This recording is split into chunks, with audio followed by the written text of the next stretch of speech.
Hello and welcome to MBC 101 Foundations of Measurement Based Care.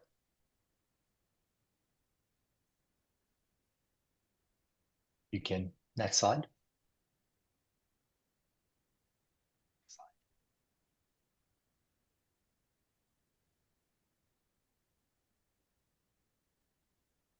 My name is Benjamin Druss. I'm the director of the East Coast Hub for Mental Health Implementation Support, which is one of 5 hubs for the Center for Mental Health Implementation Support. Or CMIS. CMIS offers implementation support at the regional and local levels, coaching, consultation, learning collaboratives, and resources tailored to your practice. We serve grantees from SAMHSA and also organizations that oversee or directly provide mental health services. Next slide.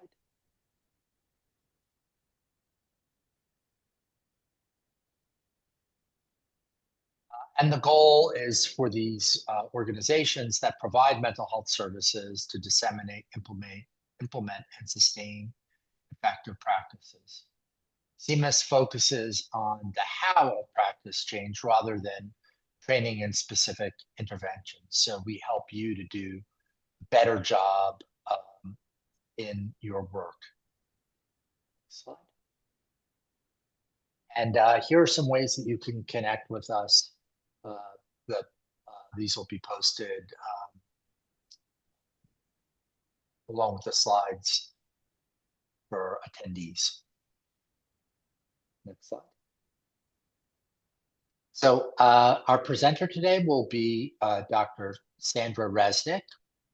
Sandra Resnick is a professor in the Department of Psychiatry at the Yale University School of Medicine, Associate Director of the Department of Veterans Affairs Northeast Program Evaluation Center, where she directs the National Measurement-Based Care in Mental Health Initiative. And she's co-founder of the Yale Measurement-Based Care Collaborative. She also conducts program evaluation and develops quality improvement strategies to enhance VHA mental health care. An expert in evidence-based practices for individuals with psychiatric disabilities, Dr. Resnick is committed to improving data literacy and helping others understand how to use data to support and improve patient-centered mental health care at all levels of mental health systems. A licensed clinical psychologist, she co-leads positive psychology groups and looks for every opportunity to tell people about her gratitude practice. Sandy has been a close collaborator is co-director of our work group on measurement-based care. And I couldn't imagine a better person to be presenting on this topic to you today. So we're very excited. Thank you, Sandy. Thank you, Ben, and thank you to all of you for joining us. I am on a fairly small screen and I'm trying to navigate seeing the chat in addition to the slides. So I hope that if you see me looking slightly distracted, that's all that is going on. But I would love for you to use the chat. And if you have questions or things that you would like me to address, please let me know either through the chat or through the Q&A feature because we love questions. And if there's something that I don't address during this webinar that you would like to know more about, please enter your question. All right, so we're going to go through, as we say, this is a foundational webinar, so we're going to hit the basics. What measurement-based care is, why it's important, the key components, and then we will show you some of the CMIS resources about measurement-based care and address your questions. All right, so what exactly is measurement-based care? Well, it is a clinical process that can be integrated into any mental health treatment. We use patient-reported outcome measures, or what we call PROMs, to track progress in treatment over time. What do we mean by PROMs? Well, PROMs are standardized, validated measurement tools that patients complete to provide information on aspects of their health status relevant to their quality of life, which can include symptoms, functioning, physical, mental, and social health. So they do not necessarily measure only one thing. There are PROMs that can measure lots of different things. Here's an example that when we say PROM, a lot of people think of. This is the PHQ-9. Many of you will be familiar with it. It is the Patient Health Questionnaire 9, which measures symptoms of depression. And it is a standardized measure. It is quantitative, and it is something that you can give repeatedly over time to track progress. Oops. So in measurement-based care, PROMs are completed routinely, repeatedly, and throughout care. These are not one and dones. This is not intake. This is not intake and discharge. The idea here is that we are giving these PROMs continuously throughout care to track progress. And as you can see from the image that we have on this slide, we liken this really to a GPS. It's one of my colleagues came up with this analogy. I think it is absolutely perfect. When you are going someplace, especially if you're going someplace new, it is super helpful to have. If you're me, you have Google Maps on and you are constantly checking in to make sure you are going in the right direction. Back in the old days, we had actual maps. I don't know about you, maybe I'm dating myself, but you had the AAA triptychs with the big books that you used and always checking to make sure, am I going in the right direction? Because if you just wait till you think you've gotten to the end to see if you're in the right direction, you could have ended up someplace completely differently. So in measurement-based care, we are using PROMs throughout care to make sure that we are on the right track. Measurement-based care, when done the way we think it should be done, will foster things like transparency, engagement, patient-centeredness, confidence. The idea is that together we are using measures as a springboard for important conversations. That's not just about numbers. Oftentimes people who are unfamiliar with measurement-based care think, oh, this is about algorithms or making decisions based on data points, but it's actually using the data to involve the client or the patient as much as possible in their own care and to have collaborative, important shared discussions and thereby improving the transparency of the treatment, improving engagement, making the treatment as patient-centered as possible, and improving everyone's confidence in the treatment. So measurement-based care is a clinical process that focuses on a single client at a time. And when done well, it can provide confidence to both the clinician and to the client that treatment is working. All right. So why do we think measurement-based care is important? This is an old study, but a good one. It has been somewhat replicated. We were recently digging into the literature to make sure that this was a finding that has continued over time, not just once in 2013 5 years or 20 years. So it has been replicated, but this is sort of a seminal study that I'd love to share with folks who are new to measurement-based care. If you're like me, we want to see the good in the clients that we are working with. We come from a strength-based perspective. We are sitting down with someone and we are trying to improve rapport. We're trying to engage. And one of the best ways to do that is by seeing what's good. And as we continue in treatment, we are always looking for what's getting better. How can we reinforce what's getting better? And that's fabulous. That's exactly what we should be doing.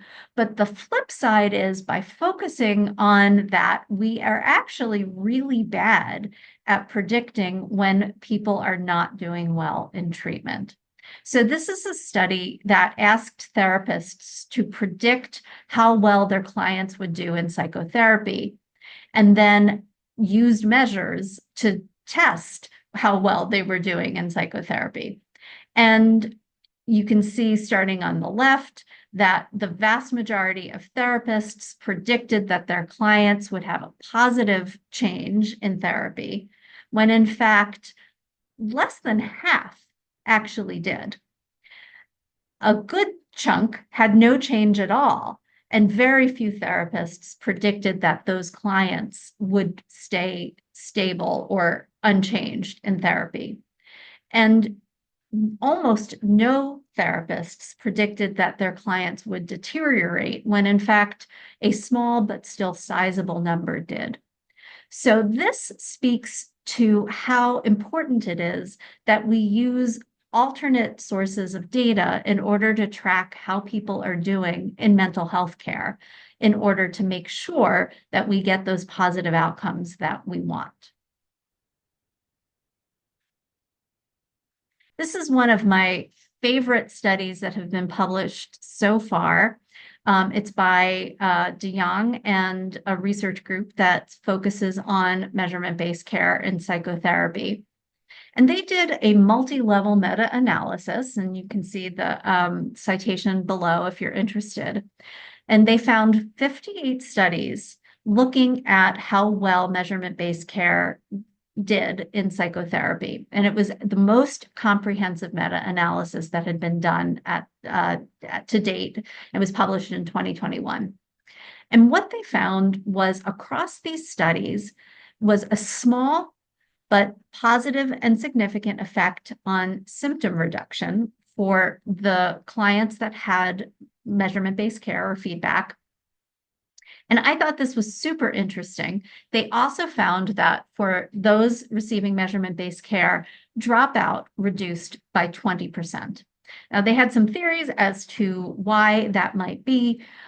We don't know for sure, but if the idea is that measurement-based care helps with engagement, and also it can help with identifying folks early in treatment who may not be on track and allow you to make adjustments. This could potentially keep folks in treatment longer by keeping folks engaged, as well as identifying early needs for adjustments. Oops. So why does measurement-based care work? We really genuinely don't know, but there are a lot of theories, and here are some of them. So as I was alluding to just now, one of the things that it can do is be a signal to change treatment. So some of you may have heard about the OQ45 system. You may have even used it. And this particular measurement-based care system has a graphical interface and uses regression analysis in order to create recovery trajectories. And when you have a client complete their measures, they will compare to the recovery trajectories and let you know if that client is on track for improvement or is not on track for improvement. And for when you have those those signals that folks are not on track. And you can do something in order to help people get on track, you're likely to improve outcomes. So it can be a signal to change treatment. Another theory is around treatment inertia. So there have been some studies that show that using patient-reported outcome measures to track progress over time in treatment helps to get treatment moving faster, as opposed to treatment inertia, which is when often used in the case of psychotropic medication prescribing, where they are less likely to make changes to the dose or to make changes to the medications and keep things stable longer. When in fact, as you can see in the third bullet, more rapid medication changes are often associated with improved outcomes. And so using measurement-based care in order to track progress can help combat treatment inertia and facilitate more rapid medication changes to the benefit of the client. Another theory is that this process can increase engagement and communication. So there's some evidence that clients feel more engaged, or certainly been theorized that clients feel more engaged, because the process of providing input through the patient-reported outcome measure, through the PROM, and then having that be brought into the treatment session and discussed as the basis of a basis of important conversations around goals, agenda setting for meetings, can really help the clients feel more engaged. We also think that it can help with engagement with the provider. I know when I was doing psychotherapy and using measurement-based care that I loved getting that feedback. It helped me sometimes have difficult conversations about how someone was doing, how someone was feeling. Could go through the items and say, I've noticed this is what you've scored here. Can you tell me more about it? It provides a great platform for talking about whatever's going on and whatever's in that measure, and often will springboard into things that aren't even in the measure. It also allows for treatment individualization. So even, for example, when I was doing manualized psychotherapies and there was a standardization to it, what measurement-based care allowed me to do was to individualize what module I was going to talk about that day based on the scores to the measure. Can also help with agenda setting within a meeting. It can help with goal setting. All of these things can be springboarded off from the measure. And we think that the idea of the measure to help with treatment individualization can also improve outcomes. And hopefully all of these things improve outcomes, as well as this idea of engagement, which then may be the reason why individuals receiving measurement-based care. Ultimately, measurement-based care helps us to know what is working. We think that measurement-based care can help each practitioner feel confident that the treatment they are providing is effective. So not only are you using the measures as springboards for conversations, for goal setting, for all of those things, you're also tracking the progress in real time if you're giving the measures frequently enough. And so knowing that the scores are improving, that symptoms are decreasing, functioning is increasing, whatever it is that you happen to be measuring, you can really track that. And this can help you feel confident that treatment is working. One of the things that I didn't mention before was this, when I was talking about bias, is, if we are trying to see the good in our clients and we have a strong relationship with the client, it may also be hard for the client to tell us when things aren't working, when they're not getting better, when things just don't feel right, because we have a good relationship. They like us. So having the quantitative measure and seeing numbers that we can track can also help the client give us feedback that's difficult, which then can improve our confidence that the treatment we're providing is effective. Measurement-based care can also facilitate care transitions and access to services. So I think this is something that we don't talk about enough.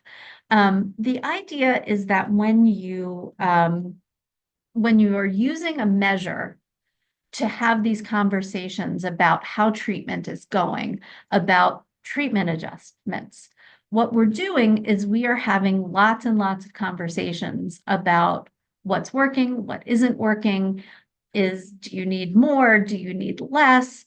And what that can also do is help us track progress, not in this bias, we think you're doing better kind of way, but in a real quantitative way.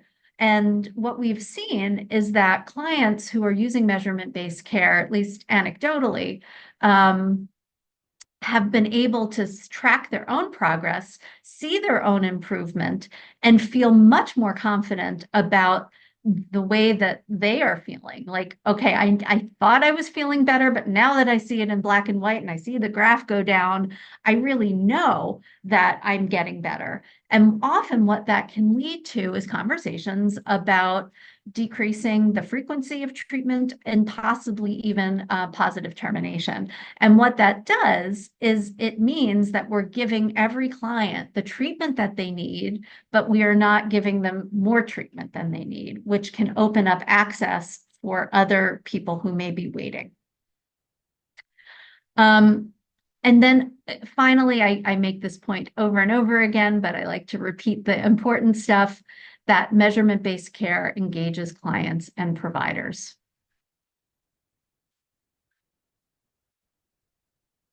All right, so what are the key components? And I am seeing the chat. Thank you for, I appreciate your you're putting stuff in the chat. That's great. Keep it up. Okay, here are the key components to measurement-based care. First, a client is going to complete an outcome measure or measures, and ideally before each clinical encounter. Then the clinician will review the data from the measure. And this is super important. A lot of people don't think that this is part of measurement-based care, but the client should review the data from the measure. And there are lots of ways that this can be done. You could have, or it should be done, I think, in multiple ways. So some systems some technologies that clients can use to complete measures may allow them to see their scores and to see their treatment trajectory over time. But even if you're using a piece of paper and a clipboard and they're filling it out in the waiting room and they come into the office and you're scoring it and, putting something on a paper graph, that would be the time to review the data back with the client to make sure that they are able to see the data. Even though they filled it out, you then would send it back and make sure that they can see. And then together, you're going to discuss to make sure that the data are consistent with the client's experience.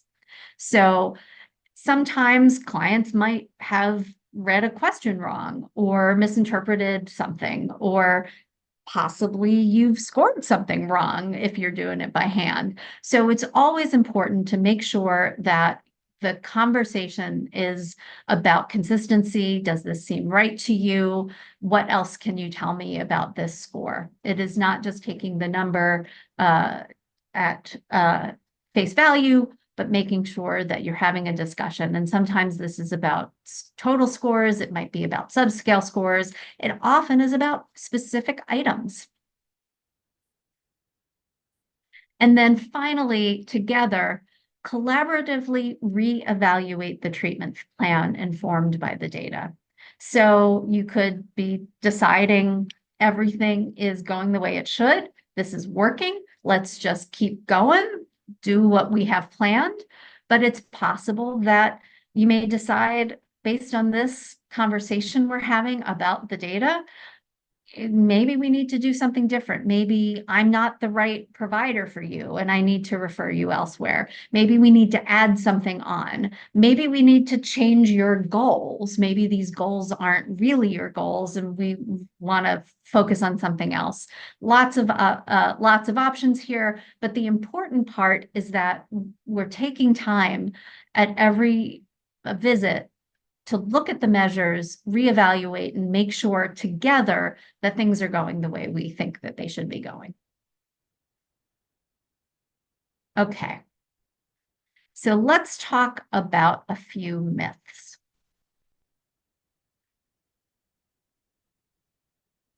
We hear this one a lot. Measurement-based care only tracks symptoms, and that's not what clients care about. So, a couple of different things here. First of all, you can track whatever your client and you together decide you want to track. That might be symptoms, but it may not be. There may be other important things you want to track. You might want to track how somebody's functioning. You might want to track quality of life. You might want to track recovery orientation. There are lots of other things you can track. But the other thing I would say about this is that, we want to make sure we are tracking the thing that we are focusing on in treatment. So measures should be actionable. So if we are doing a psychotherapy to reduce the symptoms of depression, it may make sense to track the symptoms of depression. However, that doesn't mean we have to stop at talking about the symptoms of depression. We could be talking about how the symptoms of depression may also be interfering with relationships or affecting us at the job or whatever it might be. And those things can also be part of the conversation. So it's important that we track what's actionable and we also track what clients care about.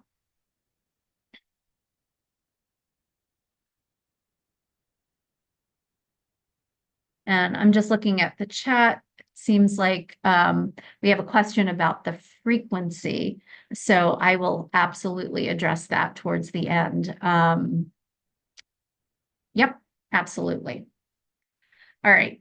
So measurement-based care is a one-size-fits-all intervention. This is another myth. Oops, sorry. So measurement-based care is one size fit all intervention. Well, it's actually kind of the opposite. It's very easily tailored for the person sitting in front of you. We actually think that when you tailor the measure for the person sitting in front of you, it's more effective. So if you give the same measure to absolutely everybody, again, if that's not part of their goals, if it's not actionable in your treatment, then you're not really going to help it's not going to necessarily help you. So the more tailored it can be, the better. However, I will say that those components of giving a measure, reviewing the measure, discussing the measure, using it for treatment planning is sort of the way it goes. And that is the model. So in that sense, it is a standardized intervention. But once you get used to doing it, it becomes, we talk about it sort of as a flowy dance. It doesn't mean that it feels so regimented that you're doing those things. It just becomes part of the conversation. It's how you start a session. It's how you do agenda setting.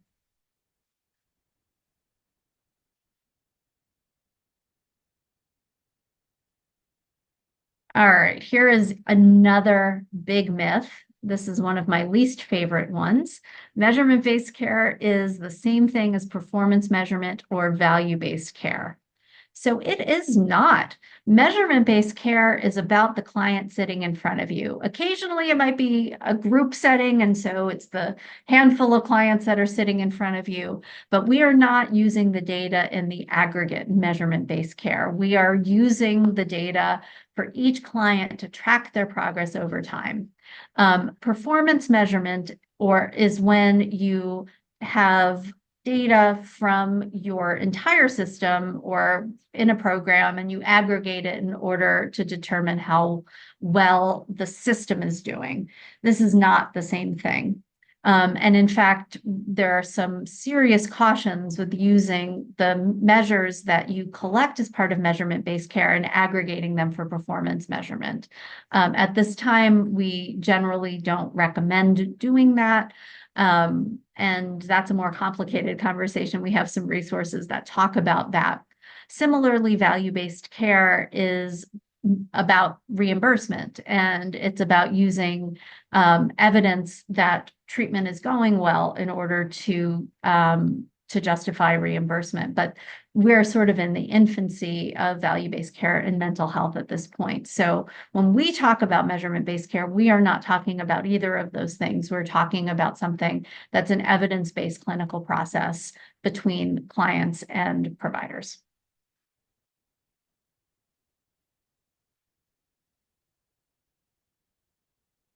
Another myth, discrepancies between the PROM and clinical observation or patient self-report prove that measurement-based care doesn't work. So we often will hear from clients who are or providers who are new to measurement-based care that they'll give a measure and the measure is off. Either the client, is saying that they're doing great when they actually don't think the client is improving, or the other way around, or that just things are completely off. And therefore, measurement-based care is clearly not effective. It's not good. Well, we have a different take on that. Because we're not using the measures algorithmically, you don't take the number and just say, okay, I have a number, and so therefore I know what to do. What the measures are doing is providing a foundation for important conversations and discussion between the provider and the client.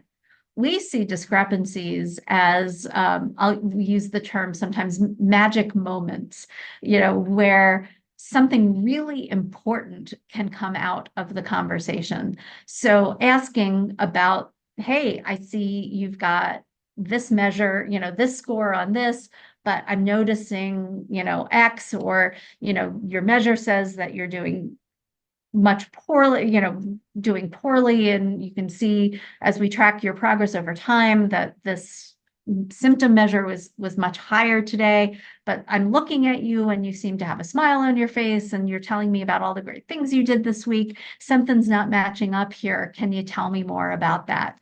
And oftentimes that's where things come up that the client may not have shared or thought to tell you, or just misunderstandings between you and the client that are really important to understand. So we love a good discrepancy. And to us, that's part of the work of measurement-based care, not proving that it doesn't work. So ultimately, measurement-based care helps us know what is working. Okay, so let's talk about this idea of frequency. So frequency, that's a great question. So I don't know, I think everyone can see the chat, but the question is basically, well, it's a comment, but I'll turn it into a question. So each encounter seems like a lot. We have short stays of 6 weeks, and each client should meet with a range of folks weekly. This seems like overkill. And there's more than just mental health symptoms. So I would definitely agree that you wouldn't want somebody to give each of, if it's a short stay and somebody's seeing 4 different folks or 3 different folks weekly, that giving measures for each one of those meetings would be a lot of measures to fill out. So one of the things you can do is, because you're working as a team, is you can decide together what might be an effective measure to complete. And then each week, the client completes a measure, and then all folks can use it. We generally think about this as a clinical resource. So folks who are providing psychotherapy We know less about measurement-based care in peer support and case management. There's actually basically no literature in integrating measurement-based care into peer support into case management. So that would sort of be a little bit of new ground. So maybe it's just the mental health counselor who is giving a measure and then can share, as you do in a team, what's going on with the peer specialist and the case manager to make sure that everybody's integrated and on the same page. Um, but we do hear about this notion that giving measures at each encounter, or at least, or even weekly, can feel really overwhelming. And I totally get that if this is new to you, it could seem like a lot and seem like it would take quite a lot of time. Um, what we like to say is that when you're starting off in measurement-based care, we know that there's a learning curve and it probably will take some time. So you may not have time to do this with all of your clients until you start to get the hang of it. But ultimately, the idea is that measurement-based care is time neutral once you get it into your workflows. So a client comes in and maybe without measurement-based care, you ask, hey, so how has it been going this week? And they tell you how it's been going this week. And you might ask some questions and you get oriented and you get together. And the next thing you know, 10 minutes have gone by. When you're using measurement-based care, if a client can fill out the measure either very quickly at the beginning of the session or before they enter the session, you can say, hi, how are you? And then you pull out the measure and you say, all right, so let's look at how what you put on this measure and talk about it.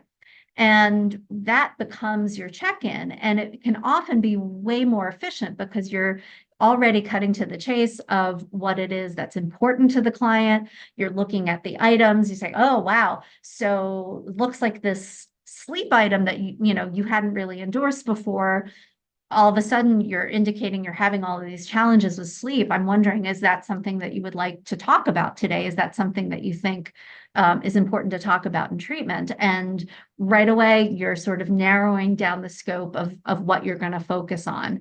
So the other thing that I will say is that we don't know what the right frequency is of measure completion. So for things like evidence-based psychotherapies, many of them have measures integrated into the therapy. And so doing them at every single session makes a lot of sense. I mean, that's just what I did when I was a psychotherapist. And I felt like it was really critical to me doing the therapy. But there are other treatment modalities where we don't have much data. And so for short stays, you could argue that it's even more important to do the measures frequently. For longer length of stays where people are not making rapid changes, where you expect that folks are going to take longer to make adjustments, you could argue that less frequent measures might be appropriate there, especially if someone is in treatment for very long periods of time. But normalizing and the measures, integrating them into the workflows, then it doesn't actually seem like an add-on that's taking time. It's just sort of how you do the treatment. So that would be my response to that. Again, no evidence to show what the frequency is. It's important to work with within your organizational culture, within the treatment that you're providing, and make sure that it's value added to you. All right. I'm looking to see if there are other questions. I'm not seeing others. So let me, I'll show this resource slide.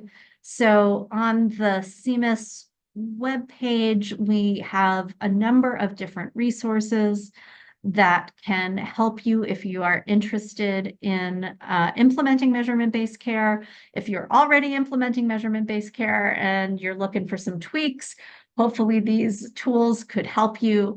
There is a national repository of PROMs that you can look at to help see what other measures might be out there that you could integrate into your treatments.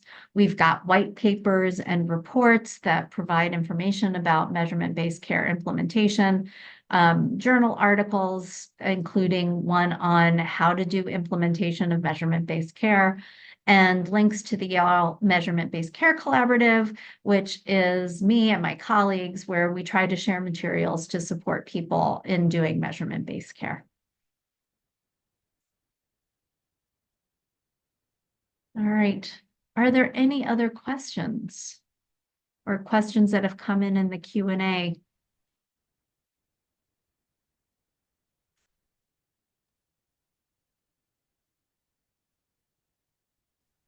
Yeah, can you say, so I know that, um, first of all, thank you. This is wonderful. And thank you for everything that you've, done with CMIS.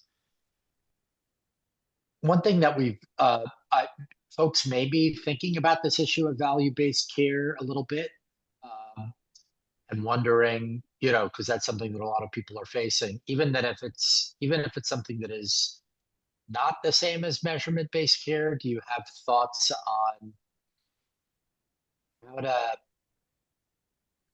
how people should think about it, like things that they should be careful with regards to, kind of what you've learned on the measurement-based care side Yeah. of the equation? Well, so in terms of, I can answer sort of the aggregation part better than I can the strict value-based care part. I'm, not an expert in reimbursement models, so I'm a little bit out of my league there. But what I can say about this idea of aggregation is that it has to be done super carefully if you're going to do it. So, and we do have a resource that just came out. So if you're interested in learning more about that, we can, I think Stephanie just put in the chat a link to where some of these resources are. So the problem is that even in systems that are really focused on measurement-based care and are doing well with implementation, it's not 100%. Like not every provider, not every client. I mean, there may be some out there now, but for the most part, there's going to be some missing data. And that data is not going to be missing at random. It's going to be systematically biased. Another issue that you have is that when you have clients who come into care, not all of them are going to stay in care. And so you have differential dropout. And therefore, when somebody is no longer in care, you no longer have their data. So the folks that are doing well and improving and are engaged are going to stay in care. And the folks who are not are going to potentially drop out. And so when you look at the change from beginning to end, you're going to get differential outcomes. You're going to get biased data because folks who may not have been doing well or may very well have dropped out. Now, we don't know that exactly. Obviously, some folks who are not doing well are going to stick around. Some folks who are doing really well will be like, I don't need this anymore and leave. But the point being here is that we don't know. We don't know where the biases are. We definitely have non-completion dropouts. And we've done a little bit of research that has shown that when you collect outcomes in two different ways, both by a third party doing a survey and then looking at the clinical record, they're different. So the same measure repeated in two different ways to the same clients come up with two different results. And we don't know which is the right one. So there are just lots of cautions. I know that organizations often like to use the data in aggregate to learn about what's going on in their systems. And I think there are ways to do it that are careful as long as you're not making conclusions about efficacy of your services or thinking about it like program evaluation. So did that Yeah. help? That answer? Okay. Yeah, yeah, absolutely. And another, thank you for that. Another couple of questions have been, Oh, well, a few questions. Let's see. Maybe we can work our way backwards then. We just got Oh, one that from the, Yeah, that's a great question, and I'm yeah. sort of embarrassed. I didn't discuss it. So thank you. That is a super good question. So the rationale to measurement-based care is critical. It is absolutely critical, and a lot of time should go into introducing it to the client. And do I have an example of our script? There actually may be one on the Yale measurement-based care collaborative page. I'll have to go look. Um, but what we generally say is that the script has to come from you, right? It has to be in your own words. And you have to believe in it. Like if you believe in measurement-based care, then you're going to be able to communicate to the client why it's important. And then you back it up with your actions. So the story that anyone's heard me present about this has heard me share a million times is me and my Starbucks stars. So once upon a time, when you went to Starbucks and you used your app and you got, rewards points, they'd send you a survey and they'd ask you to fill it out. And then when you filled it out, you'd get 5 stars or 10 stars. And I loved that survey. I loved stars. Like, give me my stars. There's value in me completing this because I got something from it. Then one day they stopped giving me stars. So do you think I was filling out that survey? Of course not. I'm not going to fill out your survey. I don't get value from it. So that's sort of the same principle. You have to create value. So if you give a client a prom and you never use it, there's no value. But when you use it every time and you discuss it and it becomes an integral part of your session, then you're demonstrating why it's important and you're creating the meaning. So the first part, you talk about why it's important, you talk about how it's going to be used, and you even decide together what measure you're going to do. So, we often talk about not giving measures until after you've met with the client, you're able to talk about the rationale and then together pick the right measure. Um, and you may have to describe it multiple times if the client doesn't understand. I did this last time. Why do I need to do it every time? But then you'll be demonstrating, well, here it's the second time you've done this. Here's why. Let's look at what's happened since the last time. What can we learn from talking about it? So thank you for that question. Thank you. All right, there's another Maybe we one. can work our way up. So the one before that was about the age range Yeah. for measurement-based care. So I am an adult person, so I'm not going to begin to speculate on what the youngest age is, but we do. So my colleague Elizabeth Connors, who's also involved in the CMIS work group in measurement-based care, does school mental health and is an expert in measurement-based care for school mental health. And I and that is a thing. So if you're doing treatment in a school-based setting or with kids, there's definitely a way to do measurement-based care when you're using appropriate measures. And then also, as she has taught me, you have caregivers and parents and teachers who can also give feedback. And so sometimes the measure is being completed not just or not by the child, but also by the people around the child. Also give feedback into how things are going over time. So if you want to learn more about that, we can, I don't know, we don't have anything specific about kids on our SharePoint, on our webpage, but maybe that's a We thing we need haven't. to develop. Yeah, that's a good idea. Maybe that needs to be something that we add to our Yeah. resources.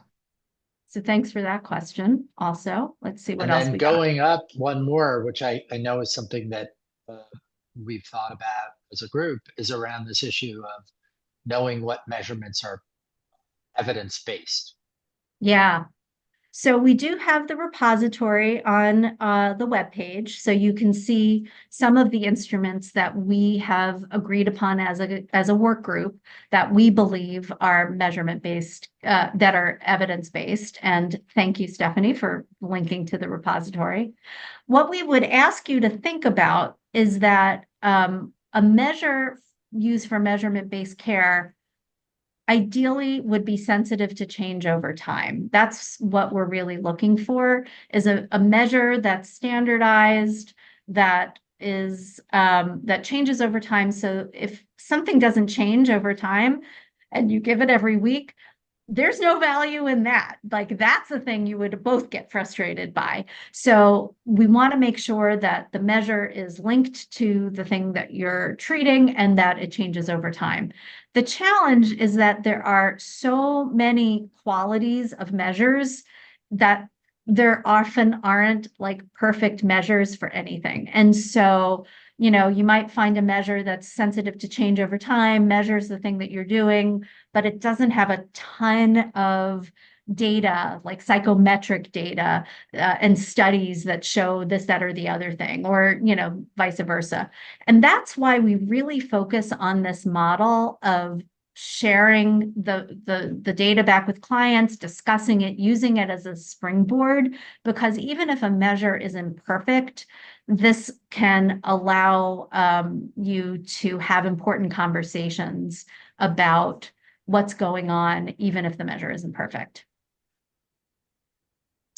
So long-term sobriety could be one of our measures. So what I would say is that we are talking specifically about standardized measures here, like a PHQ-9, like in the case of substance use, the BAM, which is granted a little bit longer and maybe not, in fact, one you would want to give at every session, but an actual quantitative measure that somebody completes that will be providing item by item information.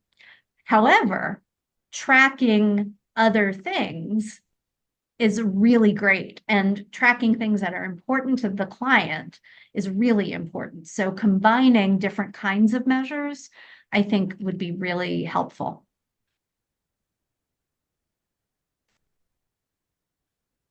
Any other questions? Thanks so much for all these questions. It's really great to have an engaged audience.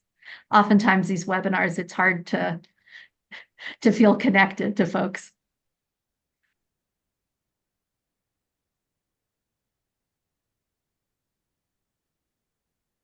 Not seeing anything else. Stephanie, I assume nothing else has come in in the Q&A. No, I haven't seen anything else pop up.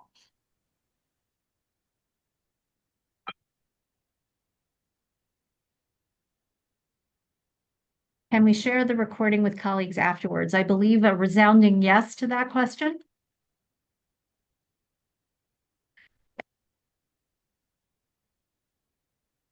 Thank you. I figured. This is, yeah, all in the public domain. We'd love to get this information shared as widely as possible. All right, shall we call it then? All right. Well, thank you all so much. We've got just a couple more slides here. Love to have your feedback. So please, would love for you to fill this out. Just leave this on for another few seconds. I think Stephanie put the link in the chat as well.